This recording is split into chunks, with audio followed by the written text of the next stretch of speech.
የኢቢኤስ ቴሌቪዥን መስራችና ዋና ስራ አስፈጻሚ የሆኑት አቶ አማን ፍስሐ ጽዮን ከዚህ ዓለም በሞት ተለዩ።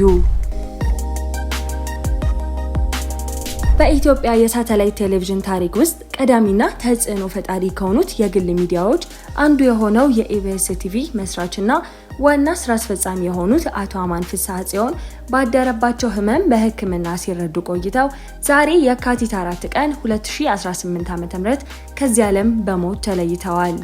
የኢቢኤስ ቴሌቪዥን ማኔጅመንት ባወጣው መደበኛ መግለጫ የአቶ አማንን ህልፈት በከፍተኛ ሐዘን አረጋግጧል።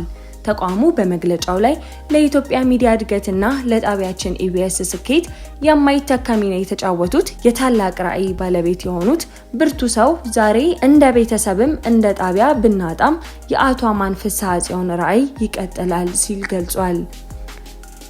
አቶ አማን ፍስሐ ጽዮን በኢትዮጵያ የሚዲያ ኢንዱስትሪ ውስጥ ዘመናዊና አዝናኝ የሆኑ የቴሌቪዥን ፕሮግራሞችን በማስተዋወቅ ረገድ ግንባር ቀደም ተጠቃሽ ናቸው። በተለይም እንደ አውሮፓውያን አቆጣጠር በ2008 በዩናይትድ ስቴትስ ሲልቨር ስፕሪንግ ሜሪላንድ ውስጥ የኢቢኤስ ቴሌቪዥንን በመመስረት በውጭ የሚኖረውን ኢትዮጵያዊና ትውልደ ኢትዮጵያዊ ከሀገሩ ባህልና ዜና ጋር ለማገናኘት ትልቅ ድልድይ ሆነዋል። ጣቢያው ወደ ኢትዮጵያ በስፋት በመግባት በርካታ ወጣት የሚዲያ ባለሙያዎችን አቅራቢዎችንና የኪነ ጥበብ ሰዎችን ወደ አደባባይ አውጥቷል።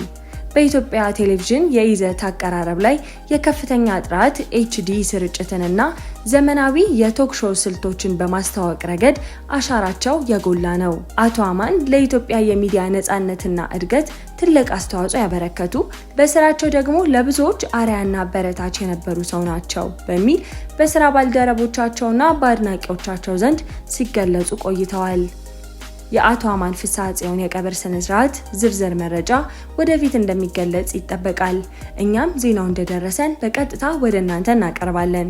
ፍርቱና ሚዲያ ለቤተሰቦቻቸው እንዲሁም ለመላው የኢቢኤስ ሰራተኞች መጽናናትን ይመኛል።